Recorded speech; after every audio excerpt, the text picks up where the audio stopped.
Hello and welcome to Thrive After 45, the podcast where we redefine what's possible in midlife.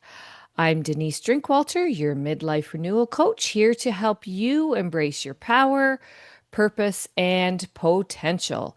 This is your space to let go of guilt, navigate transitions, rediscover joy, and thrive for you, by you, because of you. It is an honor and an absolute privilege to welcome and introduce Felicity Ashley to our show today. Felicity is a motivator, a mariner, and a marketer who has inspired thousands with her story of courage and resilience. After 20 years leading marketing teams, she rode over 3,000 miles across the Atlantic with the mothership, a crew of working moms proving that midlife women can do extraordinary things. Soon after, Felicity faced a new challenge, stage 3 bowel cancer. She overcame treatment, pivoted her career, and now shares her powerful journey as a professional speaker, helping organizations and individuals thrive through change, uncertainty, and challenge. Most recently, she marked her 3-year cancer milestone by running the world's highest marathon at Everest Base Camp. Please join me in welcoming the incredible Felicity Ashley. It's so great to have you here today. Thank you so much for having me. It's a privilege to be here. Oh my goodness. You have faced both epic adventures and life-threatening adversity.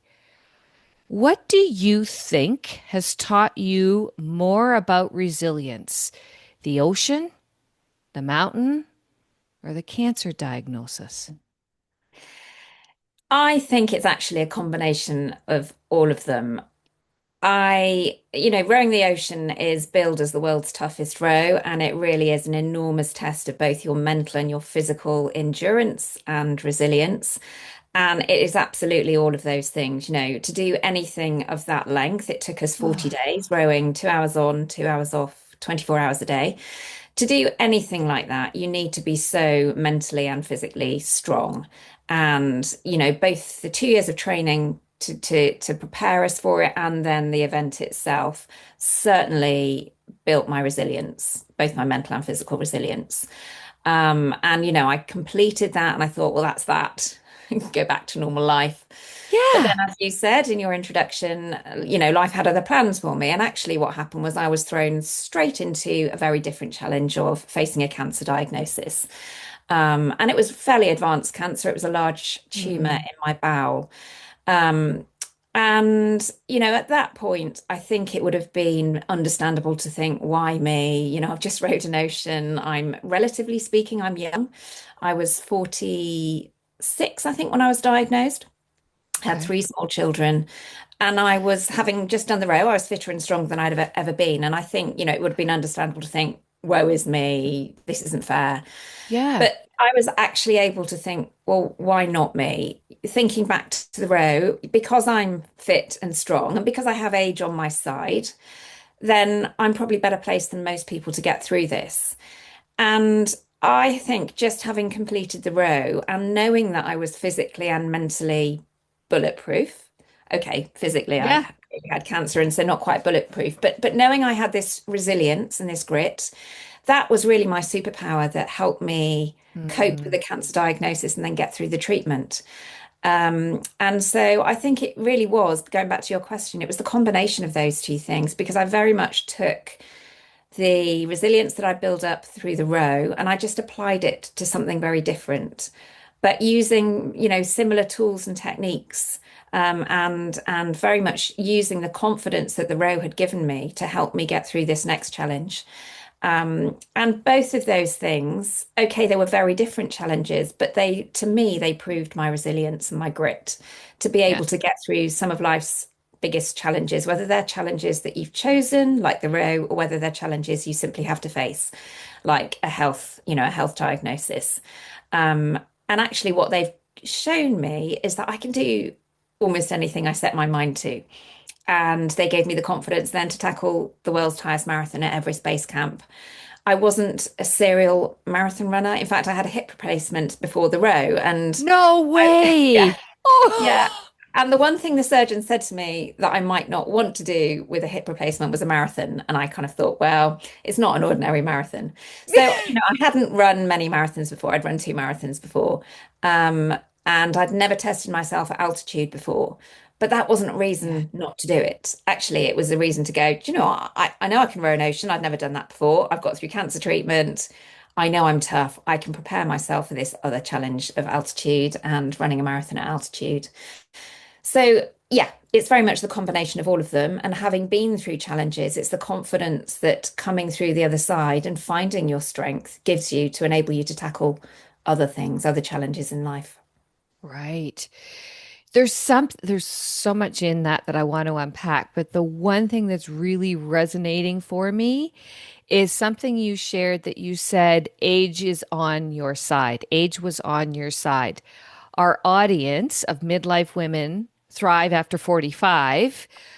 We are battling, I'm going to say, this idea, and there's so much out there around ageism. And okay, you've hit that's it, your plateau. You might as well just start going down the hill now at whatever age that society feels that is. Tell us what you mean by age is on your side, because we need to unpack that and share with our audience what that can mean. Absolutely. So, in cancer terms, 46 is very young to be diagnosed with something like bowel cancer. It's associated typically with much older people and also with men. And so I was this fit, relatively speaking, young person being diagnosed with it. And therefore, because I was young, I was more likely to be able to get through it. I had this strength and this youth on my side to be able to get through it, where most people who are treated with something like bowel cancer for something like bowel cancer are a lot older, have less natural, body strength, and therefore don't recover as quickly from surgery and then don't cope as well with things like chemotherapy. And therefore it was, simply being younger, I had a better Gotcha. chance. That was on my side. Um, but also, I think age brings experience. You don't Mm, get to midlife, let's say, without having had, your fair share of knocks and right. having had to pick yourself up from those. And that does give you resilience. Yes. As I say, it might be challenges that you've chosen, like I chose to do the Atlantic row, or it might be challenges that simply come your way through life. But that's where I think age is a tremendous advantage because it gives you that experience, that wisdom, and in many ways, the confidence that you can get through things. So I think it works in different ways, Right. partly the physical strength, I suppose, of being relatively young for a Right. cancer diagnosis, but equally having got to midlife, the experience that comes with it. Exactly. And I love what you're sharing because this is key for our conversation in terms of that wisdom and to step into that wisdom and use it and not listen to those outside going, "Oh, well, what do you know?" Well, let me tell you what I do know and how I came to know what I do know through, like you're sharing your experiences, Yeah. right? And that age actually and the experience and the wisdom and the resilience it gives you was such an advantage for us as a crew of four working mums doing the Atlantic row. We were quite different to the profile of your standard crew. At the time that we rowed the Atlantic, which was 3.5 years ago now, most of the crews were men, typically white, young men, deemed to be stronger and fitter and everything else, and more capable of Mm. doing things like that. Hmm. We were very different, a crew of midlife working mums, and nobody expected very much of us. Um, And, I think many people thought we would probably give up somewhere on the way to the start line. That the challenges we would face as working mums in our midlife would just be Sure. too much to overcome and we just give up. Um, if that didn't happen, I think people thought we'd just sort of float in somewhere near the back of the fleet, just give it a go, but not do anything particularly impressive. But we wanted to challenge those perceptions about what we could do in midlife because we knew that we were so much more capable than those expectations of us. And that made us work really, really hard. And we had enormous challenges to overcome in the 2 years of preparation for the race. Some of them because we were, mothers and we had Yes. lots of other things going on. But being able to get through those challenges gave us so much more confidence and resilience to actually get through the race itself. And when we came to the race, some of the biggest challenges for other crews are things like sleep deprivation, Hmm. because you have to row 2 hours on, 2 hours off, 24 hours a day, which means the maximum sleep you get at any one point is about 90 minutes. So during the night, you're up every 2 hours to row a 2 hour shift. And for most people, that is incredibly daunting. They think, well, I simply can't do that. If you're used to your 8 hours a night, I simply can't do that. But as mums, we were used to feeding children through the night for months and months on end, years of broken Of sleep. And we course. knew that we could do it. We knew that your body keeps going because you have to.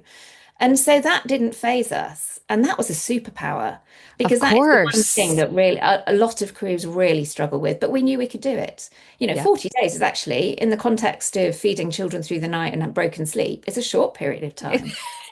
And so that again is where age and experience as mothers and as midlifers was really our advantage and our superpower.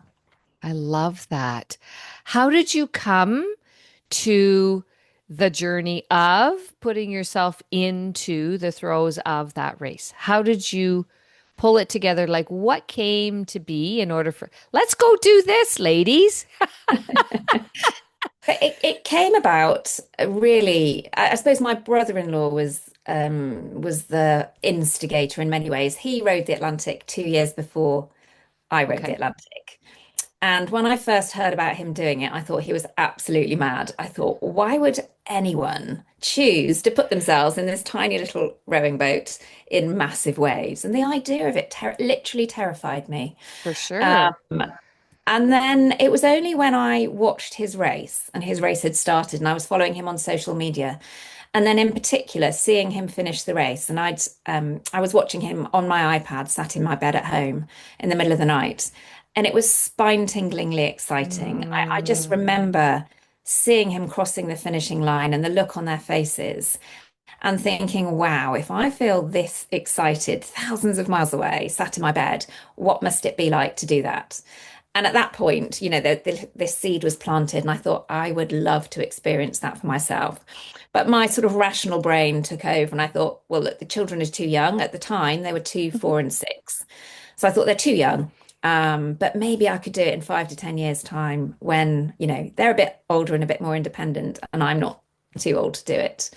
Um, and so sort of the thought was lodged, but I pushed it to one side. But then Right. about a week later, my younger sister Pip called me and she said, Dids, I've got a boat. Do you want to row the Atlantic? And I immediately felt this glow of excitement, Aw. waving through my body. And even though the words that popped out of my mouth were, of course I can't do it, the kids are too young, I've just had a hip replacement. I knew in my heart of hearts that I was going to Mm, say yes. I'm a big believer in seizing opportunities that come along, and this to me just felt like a once in a life opportunity to do something absolutely extraordinary and to do it with my sister. Um, yeah. and I'm also a big believer in not having regrets, and it's the things that you don't do that you typically regret rather than the things that you do do. And yeah, and so that's really where it first started. And Mhm. Pip said to me, look, stop giving me reasons why you can't, start giving me reasons why you Yeah. can. Can. And I put the phone down, had a quick conversation with my husband, and the next day I called her back and said, I'm in, we're doing it. Um, Beautiful. and that was the start. And then it was such an enormous goal, and it was sort of almost 2 years away. Yep. That but it was that goal and that desire to do it that kept us going through all of the different challenges that we faced. And we were training through COVID.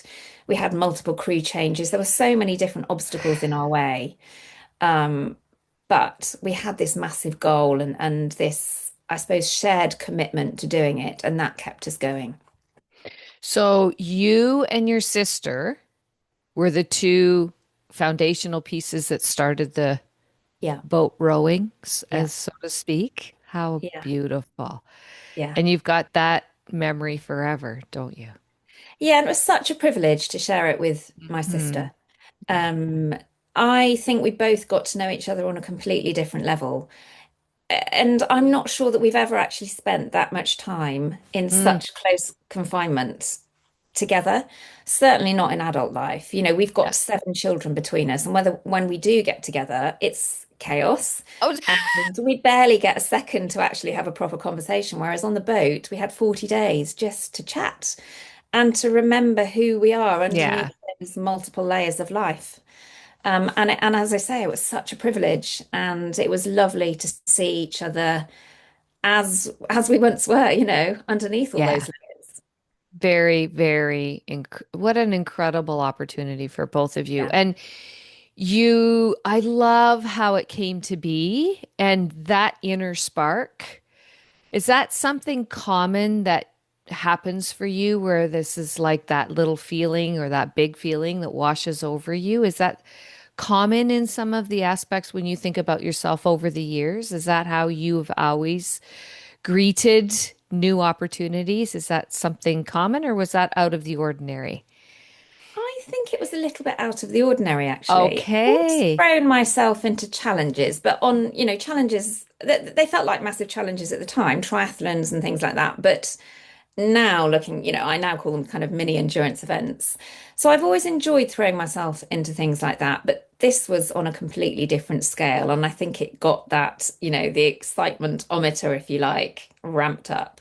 Um, Right. but it's certainly something that I've noticed since then.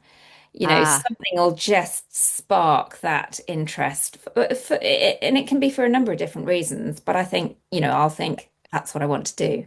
yeah. Um, and I think having rode the Atlantic at the time, I very much talked about it as a once in a lifetime opportunity.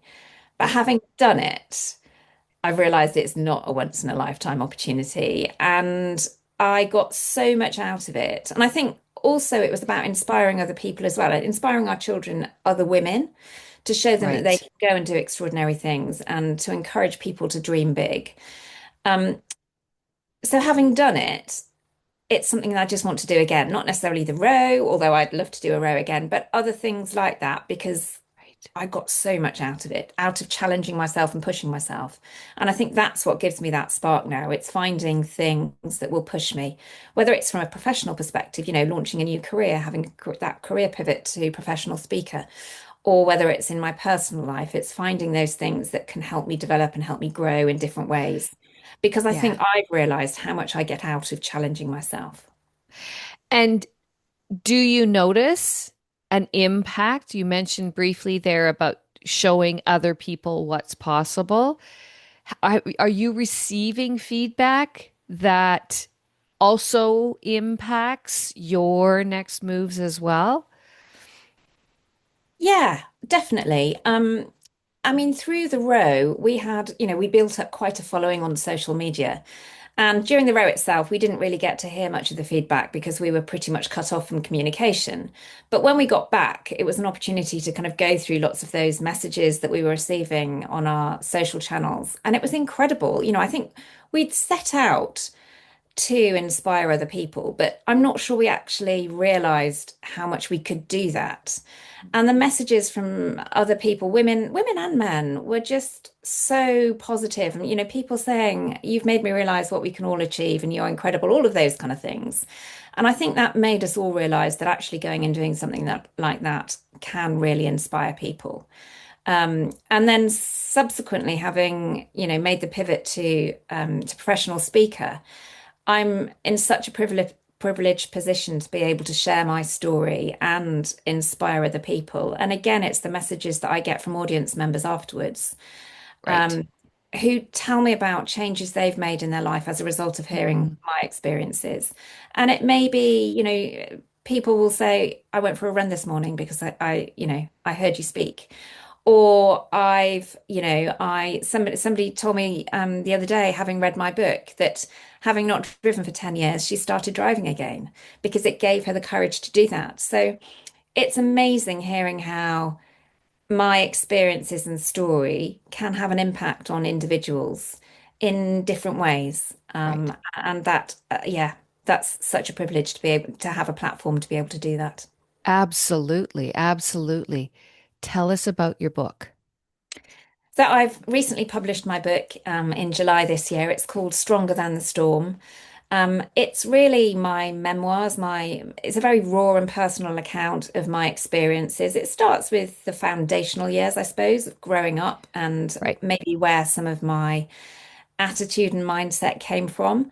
But the focus really is about, the row, what came directly before the row, the hip replacement, the row, and then the cancer diagnosis. And it's about my journey through those various challenges, the highs and the lows, and how I approached it all really, and some of the lessons that I've learned along the way. So it's memoir style. It's very much it's my story, but there are lots of lessons I think that people can take from it.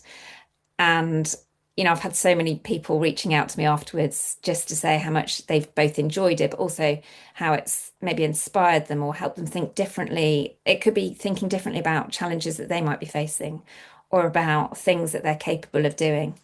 Yeah. So yes, it's available in all good, well, in Amazon, Yeah. and yeah, where most people get their books. We will make sure all of that information is in the show notes so that people can find their way to it and grab their own copy and reach out to you and have a conversation.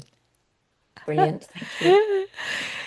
Is there one message that you would love to leave our audience with?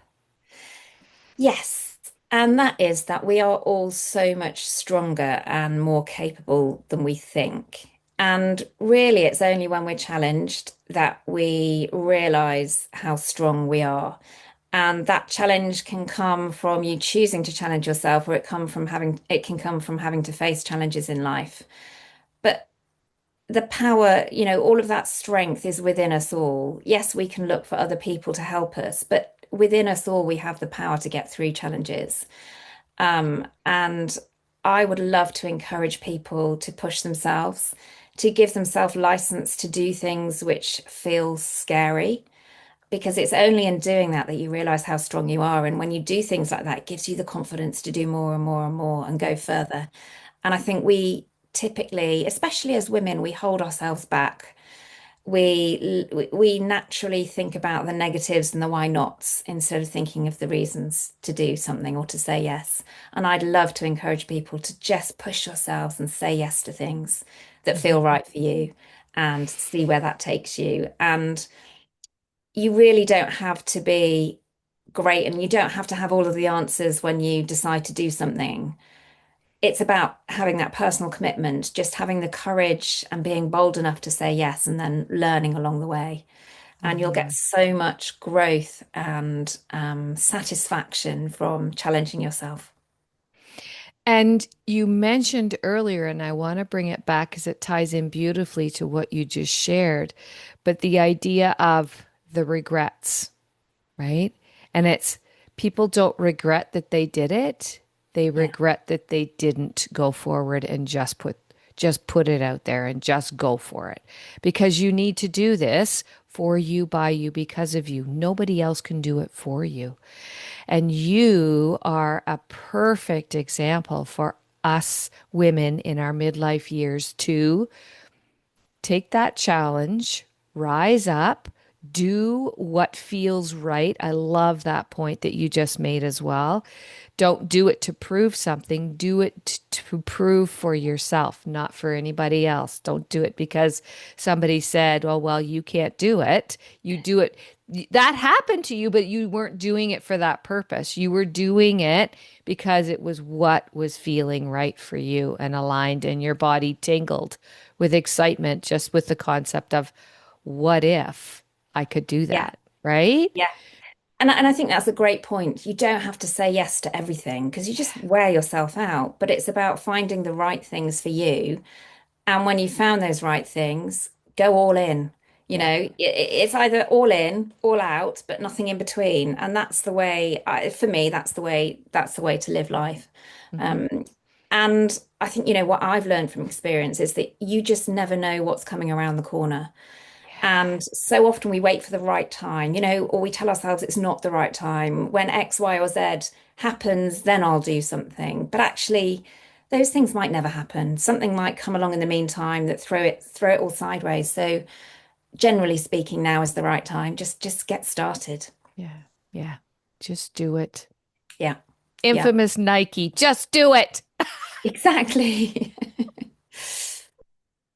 Felicity, what a privilege to share space with you this morning and learn about your journey. And I would love to have you back on the show, absolutely, to go deeper and dive specifically into some other components that we didn't get to today.